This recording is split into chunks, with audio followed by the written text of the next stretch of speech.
Hello, witches and those who love us. Grab your goat, grab a knife, grab some mushrooms, maybe some moss, and a stick or two, because it is time for the Witches Movie Coven. Yes, witches, real witches, talking about witches, real witches in movies. Yes, yes, yes. So, I am Patti Negri. I am one of your hosts. You might know me from The Witching Hour, from television, from YouTube, from my books, Old World Magic for the Modern World, or Dollcraft, or my school, University Magicas, or my streaming network, Paraflix, or more likely from bathroom walls across America. But I am happy to be here with you, and I'm happy that you guys came. So keep that chat room going. So now let me introduce you to my co-host, starting with handsome Richard-Lael. Thank you. I am Richard-Lael. Richard-Lael is one name. It is not two names. If I were just Richard, I'd be a... That's right. You can see right there. One name, Richard-Lael. I am known as the Gentleman Psychic. I'm a psychic medium. Used to be a psychic small, but I gained some weight. But I'm working on it. See, I added that. I am known also from Ghost Adventures and University of Magicus. I am also known from a few other things. But I am here with you. This is my favorite part of the week. Oh, by the way, if you want to sleep with me, you can certainly sleep with me. You'll go right over here to Mystery Control, and you can get a pillow with my face on it. You can, at some point, hopefully, get into Patty's panties. You can get our books. You can get quotes by Heather, quotes by Courtney, books by Heather, 10 books by Jason Mankey. You can get all of those things. You can get all of the merch right down there. Also, keep those comments coming. It helps us to continue to give great entertainment for viewers. Thank you so much. And now the mother of dragons herself, Courtney Buckley. That's me, Courtney Buckley, Ghost Bait on Scared and Alone. And don't worry, for anyone in the chat who might be wondering where Jason is, he's right here. Hi, Jason. I did not bring any reptiles with me today. I thought one of the snakes would be fitting, but they all ate today and cannot be handled after that. So just me, flying solo. Okay, thank you very much. Now, as you can see, Jason is not here. He is in Courtney's jar. He is busy in Courtney's jar. And beautiful Heather is traveling the world, literally on the other side of the planet somewhere. But never lost. We have two of our favorite regular guests. Well, actually, one of them isn't. Tabitha Meadows, you know, she is here every week and running our beautiful chat room. Let's move it over to you, Tabitha.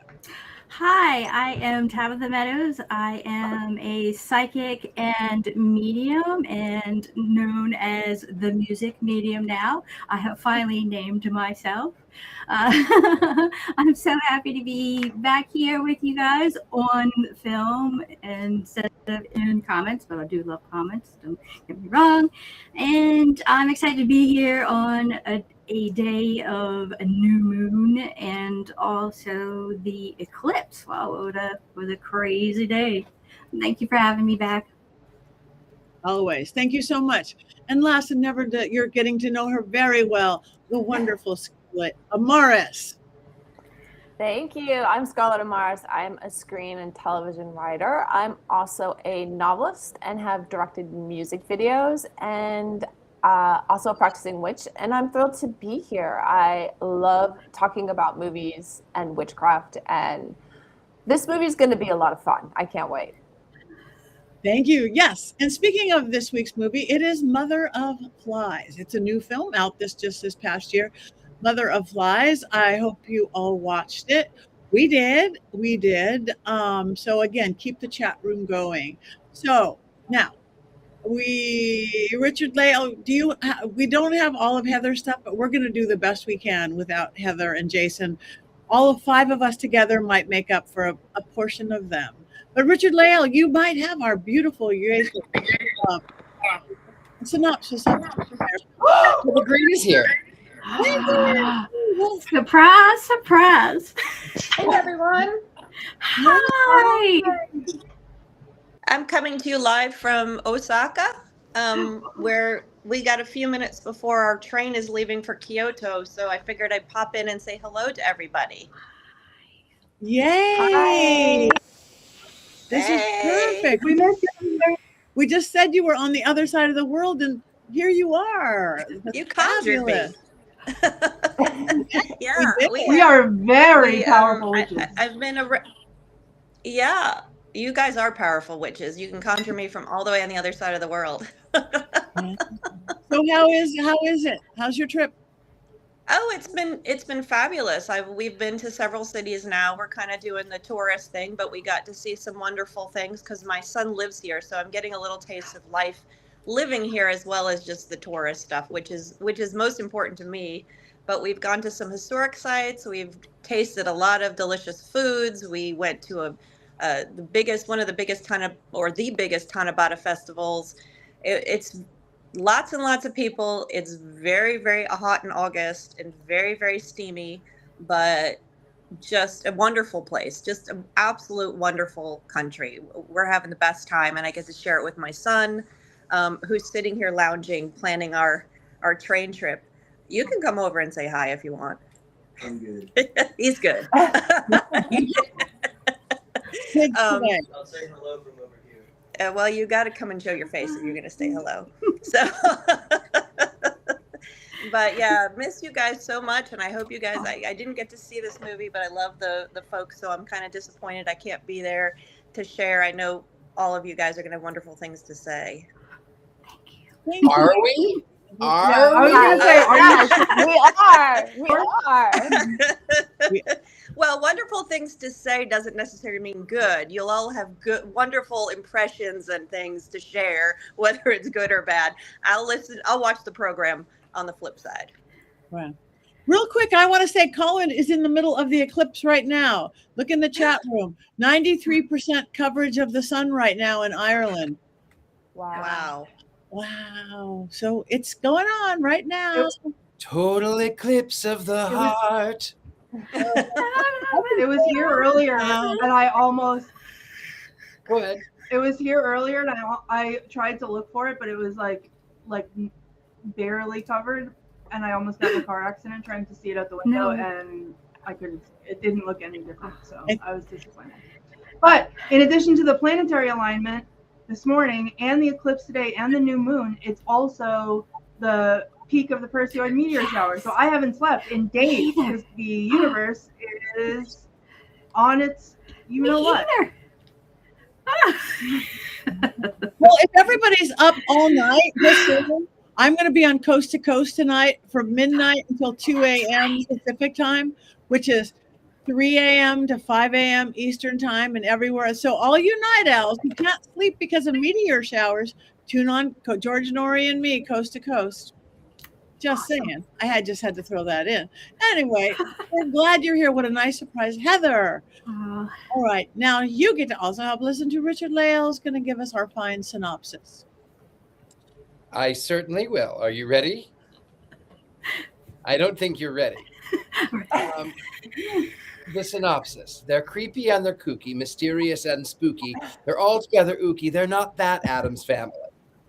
And I know the confusion. I sense the confusion because I was confused when I think it was Scarlet who said it's the Addams family. And I went, wait, what? I love the Addams family.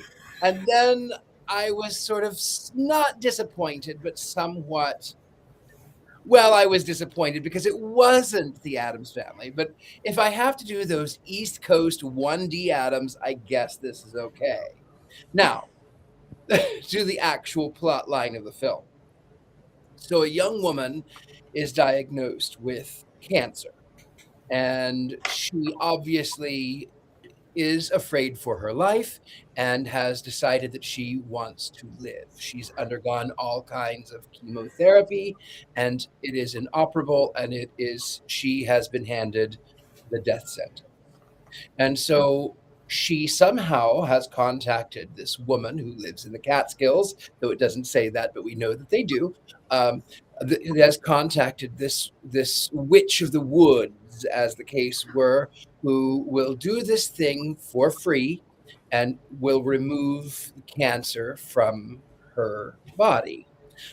By the by, I will say, there's no way that those two are mother and daughter in real life. They look completely different. I would never have thought that they No, they look identical. So that was the one thing that did take me out of the story. But I will tell you, they ended up by going through this 3-day trial in the woods with this recluse of a woman. And as you go along, you find that there are no bathrooms. They are eating mushrooms and moss, and they're sleeping basically in the woods. And at some point, we start finding that the woman doesn't eat, the witch doesn't eat at all, and then she not only communes with serpents but swallows them whole, and has poisoned with I can't remember the root now. I should know the root, but hemlock. Poisonous hemlock has poisoned the father so that he can have time to reflect. Meanwhile, the girl has been taken out into the woods, and the ritual has begun, and we find out that the witch is in fact a dead witch. She's a dead witch from 200 years ago who had, through the power of necromancy, raised a child from the dead and was going to raise it as her own. And the village people, who listens to them these days, the village people decided that they were going to murder, unalive this wise woman, and then the legend had it they would keep stones to hold her in her grave. And so what has happened is that this girl has had dreams and has communicated, and they had cried through the centuries so that she could have a baby. And so she does actually take that cancerous tumor out of the body, with all kinds of serpent venom and things, and then it actually becomes a full-on, I would say, homunculus. It becomes a baby, and then she can rest in her grave. At the end, they have escaped. We find that there is no house. We find that the witch has been dead for 200 years. It ends like Psycho. For a long time, the girl is staring into the camera. And I half expected her to say, "Look at that fly. I wouldn't hurt that fly. Mother wouldn't hurt a fly." I expected that, but that's not what happened. She actually ended up by, they were at the doctor's office, and the doctor was impressed that there was no scar tissue from the chemotherapy. The cancerous tumor had been removed completely. There was no sign. She was completely healthy, and they were going to do more tests. And it ends with the fact that she believed, and that was what gave them power. Mhm. Also, there's a lot of music, but it's their music, and that's also worth noting. That's it. Thank you very much. Now we don't have Heather's 5 things, but we have different things. Who said that? Tabitha, you had some. You want to start out with some things? But can I just want to interrupt because I need to go. So, because we got to catch a train, but I wanted to just interrupt really quick before at a good spot and say, love you guys. You guys are Richard-Lael. That was beautiful. I completely understand the film now. I don't need to watch it, but I miss everybody. I miss everybody in the chat. I miss my coven, and follow me on Facebook and Blue Sky. I'm posting pictures, and I'll be back very soon. But have a great show tonight, guys. Bye, Heather. Bye. Okay, here we go. All right. Here we go. Tabitha, you said you had some things that you wanted to talk. Courtney did, and I know Scarlet does lots of things to say. So we'll just start with you, Tabitha. I actually loved this movie from the standpoint of a medium. And the witch starts talking in poems and rhymes and what seems like it could be riddles for some people. But when we finally figure out that she's been dead for a couple 100 years, it starts to make all the sense in the world from a mediumistic standpoint, because oftentimes when speaking to those who've transitioned, they don't, you don't get a whole dissertation out of them. You're going to get a few words and lyrics. I get lyrics, a couple sentences. Some people do get more than that, but that really hit home for me and made a lot of sense in this movie. That's one of the things that I liked about this, was the death and mediumistic crossovers in this. Thank you. Yeah, I liked the death, life, death, renewal, flies, decay. I actually got past the dead rats in the beginning and the deer, because they brought it back up, but I got past all of that. And I do know, and I think I'm going to hold back because I know Scarlett probably knows a lot more. This Adams family, this is a family, and they had their own personal cancer experiences. That's what this is from. That cottage really is their cottage in the Catskills. It's like, that just blew me away, all this stuff. So go, Scarlett, you're more expert, I'm sure, on all that. I actually didn't know that about the cottage, but I'm not surprised. Yeah, the Addams Family, I think this is their 8th movie, I believe. They also did Hellbender, which I think you guys did as well, which I love Hellbender. And I think that was my entry point maybe into them. Like, that's when they first came on my radar. But they were also, they have Hellbender, which is their music too, and they were doing their own music videos. And their music videos are incredibly atmospheric and beautiful. And I just love the fact that I wish it was my family. I want a mom and a dad and sisters and that make horror films and make music videos together, and write together, and they edit, they do everything. It really is like a family thing, and they've been wildly successful. And they're the loveliest people ever. When I posted about this, I tagged them and they wrote me and were so excited that we were doing this movie. And it was like, it's just fantastic to see people, that are good people making really smart, good horror. And something that I love about this, there's a couple of moments in the construction of the writing that are a little bit funny, but you cannot fault the love with which this film is crafted. Every shot is just meticulously beautiful. It is so atmospheric. Toby Poser is a force of nature. She's my witch in the woods, I want a witch in the woods like that. She's just amazing. Absolutely amazing. Zelda is amazing. They're all amazing in this. She's so beautiful, and she just pulls it off. And I love the atmosphere of, there's this, this creeping sense of dread to this whole thing that is pretty carefully crafted too. It is the imagery and it is the music, but it's also the pacing. So there's a lot of really smart things that are done in this movie that I really appreciate, because so much of modern horror is so jump scare, narrative kill structure. And they really take their time in building something that is just a little bit more artful. It may still be a simple storyline, but there's something that is just a little bit elevated. It has a lovely nod to art house. It has a lovely, it is definitely a folk horror tale. But yeah, I think that they're enormously talented, and they keep coming out with greats. I can't wait to see what they do next. They just premiered a film at Fantasia, so they're just turning them out, and they're knocking it out of the park each time.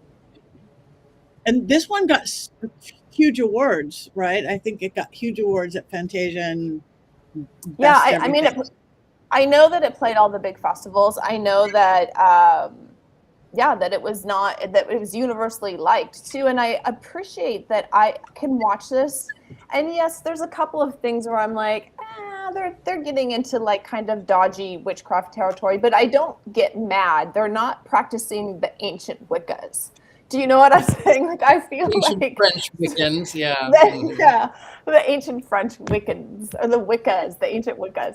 Like, I feel like somebody's done their research, you know, and like they're trying to really pay homage to witchcraft and to folk horror, in doing so quite like cleverly and beautifully. I have to say that I have lived in New York. I have never seen the Catskill Mountains, but I've seen the Catskill mice, though. Yikes. No. I'm Well, about to go take get us Jason's name out and put someone else's in.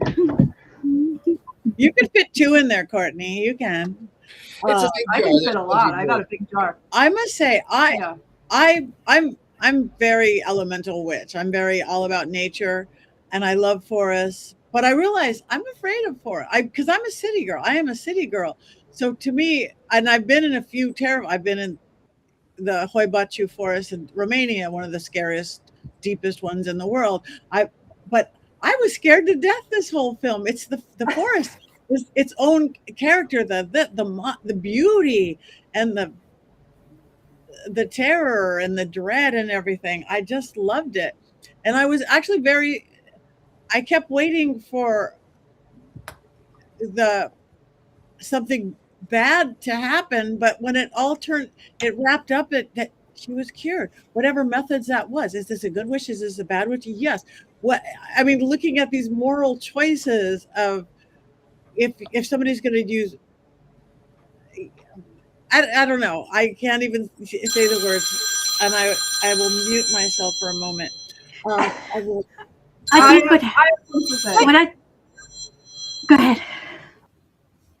All right, so I have a lot of things to say, actually.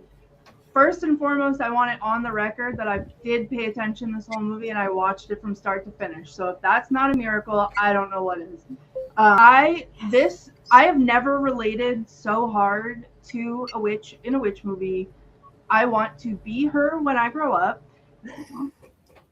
I love everything about her. We started off real strong with the necrophilia. I could do without that, but by the time and I have the opening dialogue, like the spell that she's saying or the whatever poem she's reading, was like I had to stop and wind it. So I watched that like 3 times because I instantly was like, okay, like I'm locked in. And then there was all the gross maggots, and I said out loud, like, wow, this is disgusting. I'm intrigued. I like this.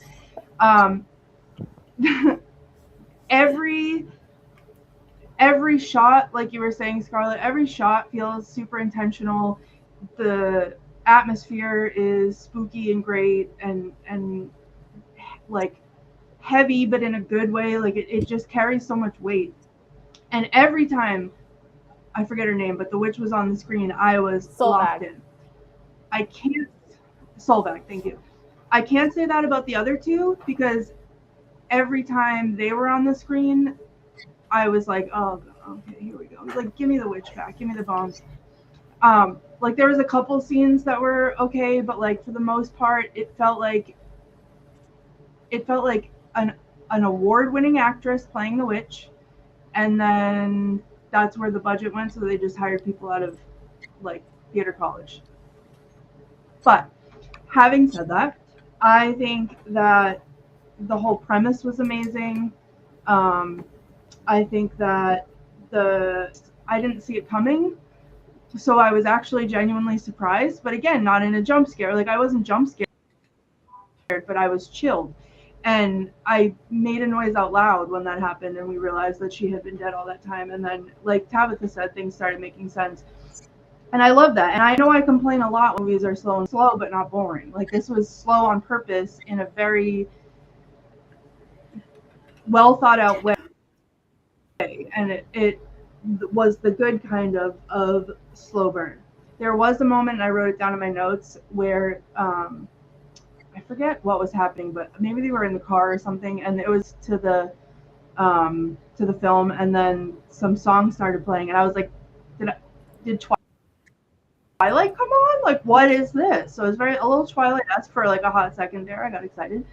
But yeah, I think one of my favorite things about Solveig and the actress that plays her is the way that she portrays emotion over the screen. So when she's talking to the girl with cancer, she's very like nurturing, and at first at least she's very nurturing, and she has this like calming air about her. So I would get nervous and have like anxiety about what was going on, and then she'd say something to her, and I'd be like, oh, I'm soothed. Mother of the Woods has told me everything's going to be fine. And like I would actually physically feel these feelings. And then she'd talk to the father, and I'd be like, oh my God, we're back. She's bad, and I don't like her, and she's scary.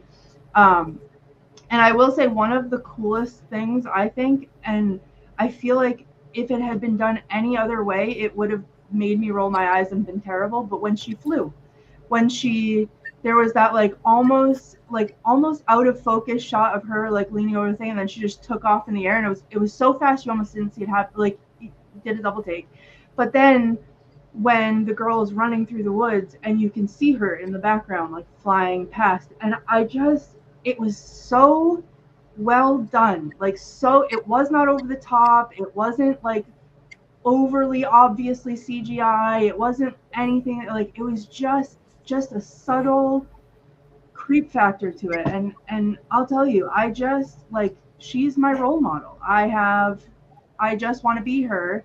And now that I live in the woods, I can be her. Oh, that was the other thing I was going to say too. Scarlett, you were talking about the magic. And you know what? I feel like I really related to her brand of magic, because I don't know what she was doing, but it felt so personal to her. And just she was doing what was coming through her. And that feels like how I practice. So I don't, I have books behind me that I want to, but I usually don't. I usually just feel what needs to be done, and I do it with whatever I have laying around. So now I'm about to go out in the woods and get a pointy stick, and then I'm going to stab Jason's thing with that, and we'll see what happens. Because I just call me Solveig, because that's my spiel. I loved when she's doing the first sort of prayer ritual thing around the table, and it's the sing-songy poem, and she's sort of doing these things, and the father is so confused, who is obviously a non-believer in any of it. And when she closes the prayer, he says amen, and she says, take it back, take it back, take it back, take that back. And he's like, what? Spit it out, spit it on the floor where that belongs. No idolatry at the table. I kind of laughed. As a former Christian, I laughed at that one. I laughed. Oh, Richard-Lael, I have a fun story for you about that.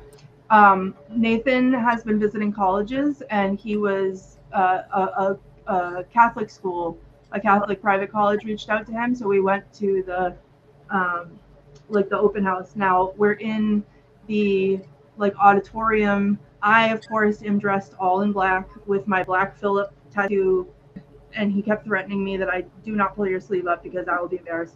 And it wasn't like overtly religious, which I was very worried about, until the priest went up and did like a blessing for everyone.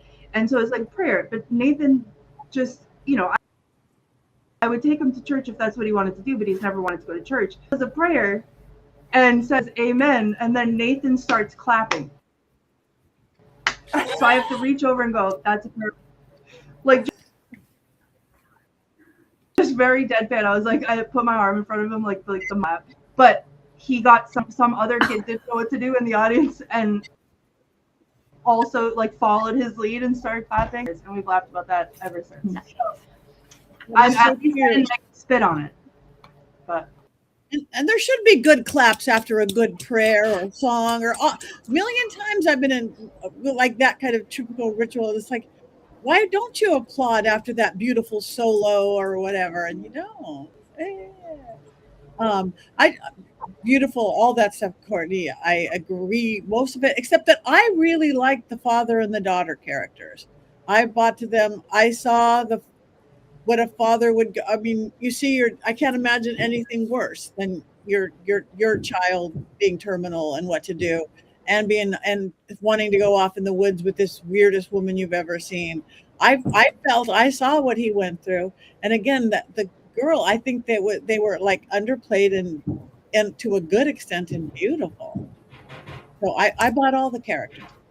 I think my problem was mostly with the dad. Like the daughter was all right, but it was like the dad just had, it was like Z-list acting. Like I didn't feel, when he was giving his lines, it felt like he was reading them off of a script. So, I don't know. That's where I had it took me out of it, and I didn't want to be taken out of it. I wanted to live there. I think that Patti brought up something really interesting too, in saying that something I really enjoyed about the magic is they don't portray it as either good or bad. Like the magic is the force to be used how it is going to be used.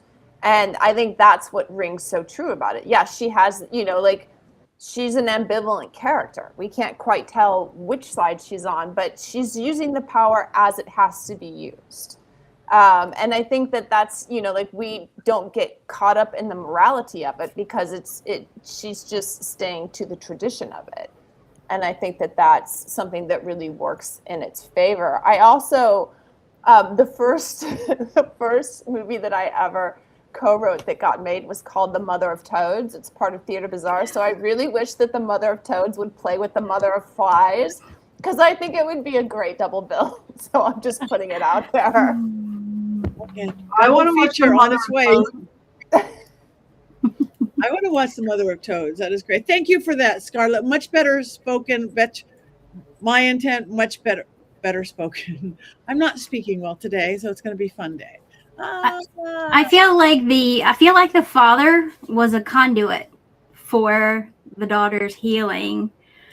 And from my perspective, as someone who holds space for people who are wanting to heal themselves, that's something that you often find in practices like Reiki, where what happens is you show up and you become the conduit. You can call in all of your, whatever you want to call them, your angels, your guides, your spirit teams, and they all show up. And what occurs after that is their business. You have nothing to, well, you can have something to do with it, but for the most part, it's your job to show up and just be there. So I felt like that's who he was in this movie. He was the conduit for his daughter, and he needed that. And I have a theory of how she met the witch. So she's walking towards ever so close to death. So she does what someone might do when they are about to cross and they don't necessarily want to. If you feel like you want to be here and you have more life to live, you cry out to whoever, anyone who you believe in, someone who might help you. And the witch, she is the one that heard her cries. She's the one that showed up for her, and that happens a lot of times in mediumship too. I can be here in my house, and I can tap into another house, and I can speak to all, or the spirit that will speak to me from that house. I can speak to them. So I feel like somewhere out there in the ether, they met up and connected, and that's how it started. That's my theory. And I'm sorry. Sorry. No, I was going to agree with you, but there's something I want to pin in that one. So this time I really loved how they didn't focus on the house as a sentient being so much as, like you were talking about, Patti, the elemental elements of this. Like everything was of everything. And one of the real important things that she talks about before they get into space, when she, she slides that ring on her, is not knowing. It's like it's me, it's you, and it's we. Where do I begin, and where do you end? Where do you end and I begin? And we are all one, and we are all a part of all of everything that's going on here. And so she sets her up to come walk into that space beyond liminal. She's tipping over just a little bit more there. And she opens the door to that. And when they start walking to the woods, it also allows the father to come along, as like, I guess people in video, when you're playing a video game, you're like a first person shooter, but you can always have this healer with you as well. So he was walking along with that. What I also found cool about this is that 200 years, that's a long time for spirits will linger for a long time if they've had some sort of trauma. What I thought was really cool is every rock that they kept placing on top of her grave unknowingly kept giving her the energy that she needed, and that's speaking her. They kept speaking her into existence. Every time a kid would come out there and place a rock on top of her, that's what gave her so much energy. That's what gave her power, and that's what I believe allowed them to connect to one another from a long distance, so that she could help her to heal. The witch didn't heal her. She had to want to heal herself. She had to believe that it could happen, and she did. So I wanted to say about the pin, about how they met. You are right. I would also like to add the power of dreams, because when we are slumbering, our breath slows, our heart rate slows, and we oftentimes travel. And time is an illusion. In my own world, I have been at the Chateau de Versailles. I have been when the Red Baron flew over Germany. I have seen the Titanic. I have seen these things, and I have interacted with people in these times. I've interacted with people in future times, because time is an illusion. It is a persistent illusion. And when I do mediumship, I tell people, they say, well, do you believe you talk to the dead? And I say, I don't know. I believe that time is an illusion, and that I don't know personally if I'm talking to someone in their sleep. I don't know if they're dreaming or if we are dreaming. I don't know if they're alive or dead. I don't know. I'm just telling you what I see. And because I see these things, I'll say what I see.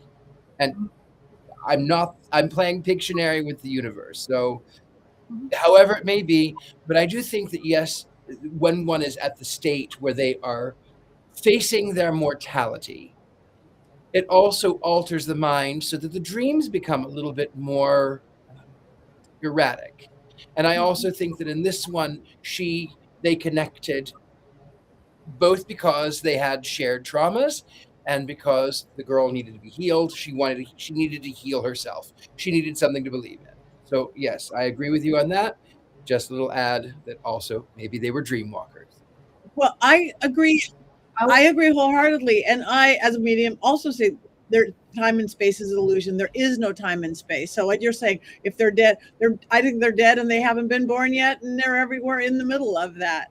But yeah, I think the girl found the witch as much as the witch, because the witch was very adamant about that. No, you came to me. You came to me. The girl was looking for an answer. So I agree with you too, Tabitha. So there's no curse. I want to I want to hop in and say real quick that the part of that I like the most is she kept repeating, I did what they asked. I gave them what they asked for. I gave them what they asked for. I gave them what they asked for. And that's exactly what she did. Like, and that was the best part, I think, of the ending. And I said it out loud. She did what they asked. She gave them what they asked for. And everything has a price. And that was her price, but everything worked out. I think that, you could also look at it through like a lens of like that residual energy almost. Obviously not, because it's a whole intelligence thing, but it's her trying to rewrite the past and finding an opportunity in that cry for help, in that, whatever. And I think they said something about that too, where she said, you heard me and I heard you. And it's that like opportunistic, almost like I get to fix it, I get to rewrite it. And she did it again. She kept, that was important to her. I did what they asked. I did what they asked. I did what they asked. And she did it again. And this time it was different. This time everyone got the outcome that they wanted. So I think that also speaks to like that ambiguous character that she is. She's not good. She's not bad. They came to her. They hid their crosses in their shirts, and they smothered their religion that they believed so wholeheartedly in, that made them shun her in the first place, to ask for her help. And she did what they asked. And it wasn't pretty, and it wasn't exactly the way that they wanted it. And just as anything that we ask the universe for, sometimes it doesn't come the way you want it. It comes the way you need it, or the way that you get it. So, it wasn't pretty, and she took, or tried to take her costs for it. But I think there's something to that too. I thought that was. I think too that it was really interesting the way that they ended it too, because it's kind of taking a chance in today's market, like to end on such a beautiful note. And I think that it works perfectly. Like, I think that is something that also elevates this movie, is that, that it does come down to belief. And instead of like having this very cut and dry or explosive ending, it was a little bit quieter. But then it fit the story. And then look, we're still talking about this now. We've been talking about it for the last 15 minutes because of that ending, because of the belief, and we know as magic practitioners that magic doesn't know black or white. It only the practitioner does. She did what she had to do. She did what they asked. And I think that's exactly it. I also want to say one other thing about the effects in this movie. This is one of my most favorite poisoning scenes that I have seen in a long time. Like, the amount of snot on the dad. Yes. I mean, it was so gross, but it wasn't uncalled for. Like, that's how it would go. I mean, it was just like, ew, but at the same time, I'm like, that's what happens. It didn't feel gratuitous to me, even though it was really disgusting. Like, I thought it was well placed. Didn't you feel though? I almost threw up. I almost did too. Actually, I have a cast iron stomach. It almost made me sick, but I actually thought for just a split second, I thought that she had actually poisoned the father to death, and she was going to go out into the woods and she was going to say, "Now you're my daughter." That's what I thought. There was another point too that was kind of gross when they first started out, and I think they were sitting out in front of the hotel, and they started joking about the daughter going to, or actually it was the restaurant. They started joking about the daughter going to use the bathroom and Jackson Pollock the bathroom. And I thought, oh my gosh, how disgusting. I was like, ooh. And then like 2 seconds later, I had to dial that all the way back, because as someone who lives with someone who is chronically ill,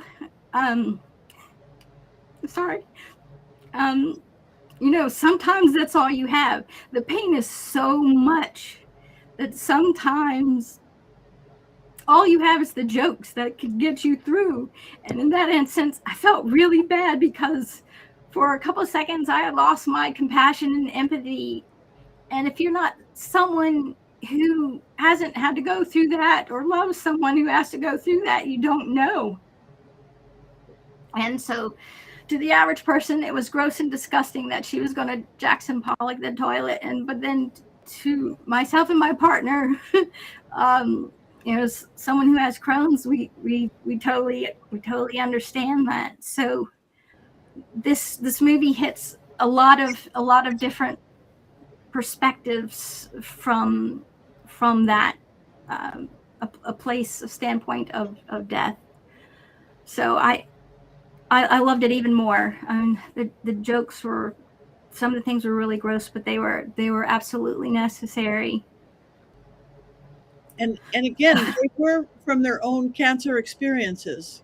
2 of them had cancer. One had done the chemo and all that, and that's what he's going through, and one had surgery. So. Yeah. But I mean, what a beautiful thing though. Like you take these horrific life experiences and you create something out of them. Something that people talk about, something that people watch over and over again. Something that, like now we have Solvag, and Solvag is another one of the witches that I'm going to put, on the pedestal. Is I want to be that witch in the woods too. Like I kind of was for a while, but yeah, like she's up there. And I think that's Scarlet, you're welcome to come over and go frolicking with me. Okay, well, maybe we'll pick a full moon, like a really good one. Ooh. Okay. All right, cool. I just, as someone who, this is a human, and I collect medical specimens. I have dead things in jars and on the walls and everything else, because I think it's beautiful. And I feel like things like this could be somewhere that nobody's appreciating it, but I love it, and I pour that love and energy into carry that on after they've passed and what have you, because to me these things are beautiful. And I think that's my favorite part of this whole movie, is no matter how gross it was, no matter how violent it got, no matter any of that, it made death beautiful. Like she all of the words that she spoke and the way she acted about it, it made it beautiful. And I think that there is beauty in death. And not to say we should all go out and find out, but that there are certain situations where it can be beautiful. And that was the thing that I took the most out of this movie, was that it sort of validated that for me, because sometimes people think I'm weird and whatever because of what I have and how I deal with it, but I think it's beautiful. Pretty validated that my one true hero, mother of the forest, also made death beautiful. It is beautiful. I think that the way we've been taught and the way that we've been conditioned, I can only speak for what I know for myself living in the United States, is a whole lot different than some of the other cultures who treat death differently. And it is beautiful. And there's some cultures that bring out their dead from time to time, and they dress them up and they clean them up and they have conversations with them. And for us here, for whatever reason or another, it's just this whole really morbid outlook, and you have to be afraid of it. And there's not even a whole lot of help for people who are going through this process. I mean, I know that there are doulas and things of that nature, but there aren't nearly enough people to help people who are going through that process, and also their loved ones. Those people also need help through the process as well. And there's some friends of mine who started an initiative here in Virginia to try and change that, to try to change the way that we see death and to help people out and be where people need to be, to see that it can be beautiful.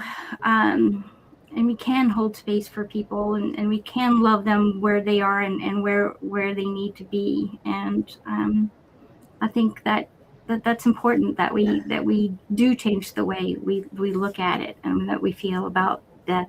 Because I'm with you, Courtney. So I love you so much. Death is beautiful. I just want to say, whoever made that RFK comment, that Yes, was hilarious. I'm so sorry that I didn't mean to laugh in the middle of what you were saying, but that comment was so funny. Incredible. I'm not offended. I mean, everybody's Speaking of death, I want to go back. Up on the scroll, Robert had asked about, he wasn't quite sure of the ending. They dug it out and they found her with a baby. What was the ending? The ending is she got her baby back. Yeah. You know, the baby back ribs. Baby back. Yes. In the afterlife, whatever they're doing, but the baby was in her arms. That was the happy ever after on the witch's POV. That's what I took from it. It was manifested. Yeah. She wanted it so much. Yeah.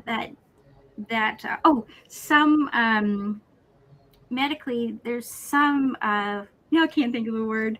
The growth that was inside of her body. There have been times where some of those growths have been found with teeth in them and with appendages.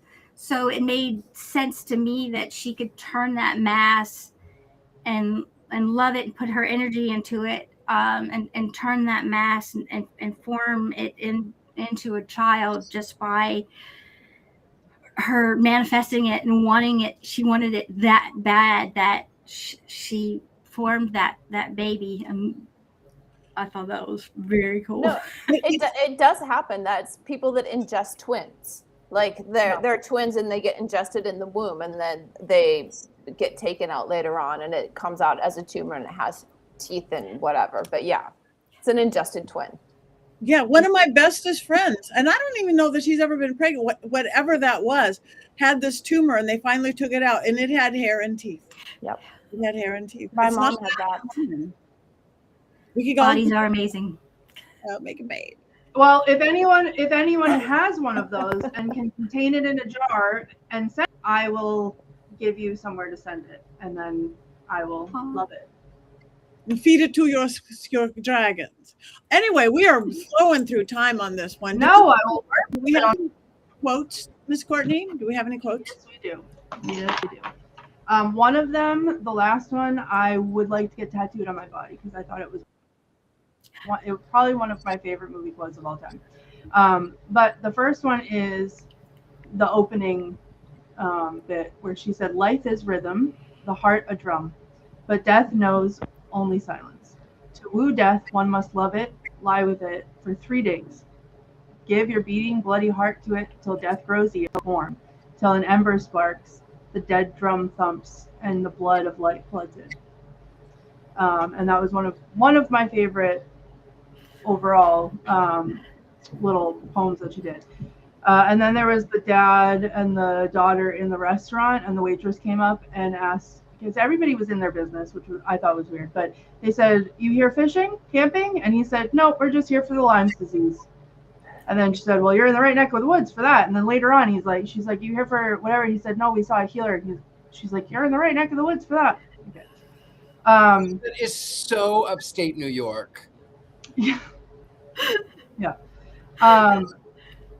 When the daughter told the dad that Solveig was doing it for free, and he said, "Holy mind blown, are you serious? Nothing is for free ever." And then they walk in the house and the daughter says, "What, are you alive?" And Solveig just like deadpan, like, "Oh my God, I love her." Just goes, "No."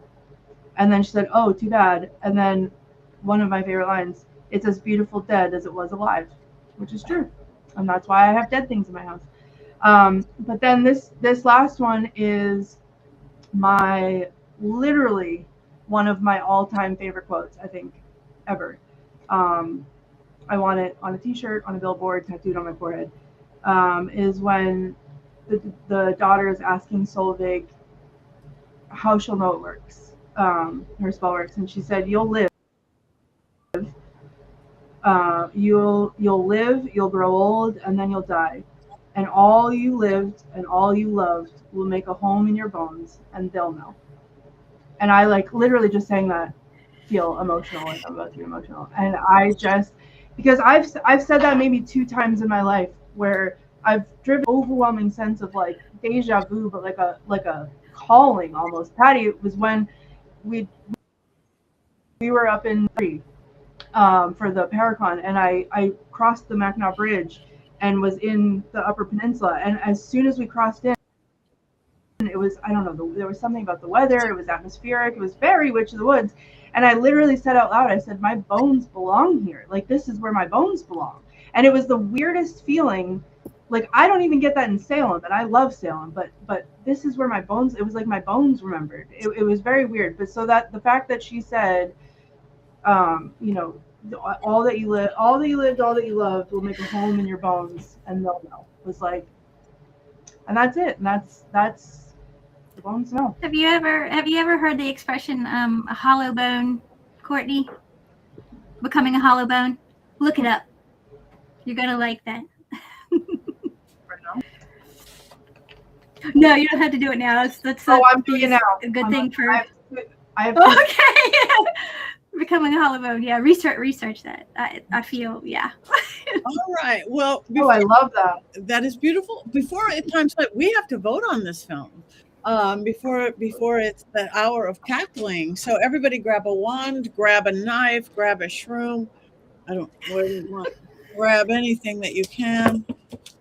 I'm gonna grab a what now? Everything. All right. Okay, got it. All right. Wands up, wands down. Now, all of you guys, you've been great in the chat room. Wands up, wands down. Do you know why the wand is down? I was expecting an Addams Family movie with 2 Ds. Other than that, I'll give it this. I didn't love it, but I didn't hate it. It was right here. Thank you. You almost shocked us. You were almost going in that jar, Richard-Lael. Almost. Well, it's a straight up for me, and it seems straight up for 4 out of the 5, and a pretty good up for you. How about all you guys in the chat room? Wands up from Marty. Wands up. We got a lot of wands up. I don't think we've had a legitimate wands down yet. All the way up. Wands up for a movie. It teaches us blood being thicker than water. Wands up. Wands up.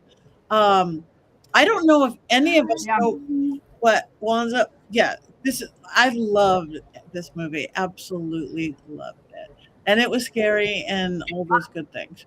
I give it wands down for the dad. Wands down for the dad. He was cute.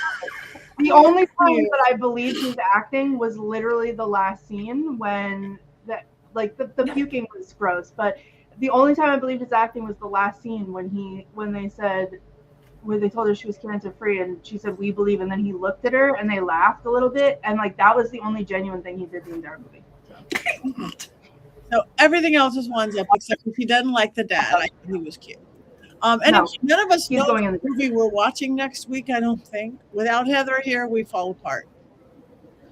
Oh no. So wait, we do.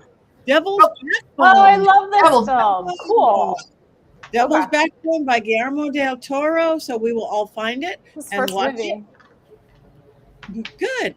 Yay. And his back, his neck, his and his crack. Also, if you would like to begin preparations for my birthday pick, it is all the Twilight movies. So get going. All the Twilight movies. Okay. All right. It's a vampire week. All right, you guys. Oh, real quick. Someone said, Courtney, who would you like to have been cast by the dad? Someone who could act. Probably. Wow. Wow. Oh, Courtney, we're going to put you in a jar. He's going to put you in a jar. I know. I almost told them to come watch this. You should have. They'll watch it in retrospect. Yeah. I've got your back, Courtney. And they're going to put you in a jar. Listen, it is what it is. I loved everything else about it. The writing I thought was great. Like everything was phenomenal. He didn't feel genuine. All right. Again, we are at that time. Anybody have anything coming up real urgent that they want to talk about in the next week? See you all late night radio at Coast to Coast, midnight Pacific, 3 a.m. Eastern, and everywhere in the middle. For all you crazy people who don't sleep, come see me, George Norrie. I'm going to go take some more waking up things, caffeine. So anyway, love you guys. One more thing. We miss you, Heather. Thanks for coming in. We miss you, Jason. Thank you, Rob, our producer, for getting us here and keeping us here. And thank you guys in the chat room and everybody watching it later. Go to Mystery Control, buy our merch, buy stuff, like us, follow us, please, individually and as a group, because it makes us happy. You like us. You really like us. And here we go. What do we do as witches? 1, 2, 3. Yeah!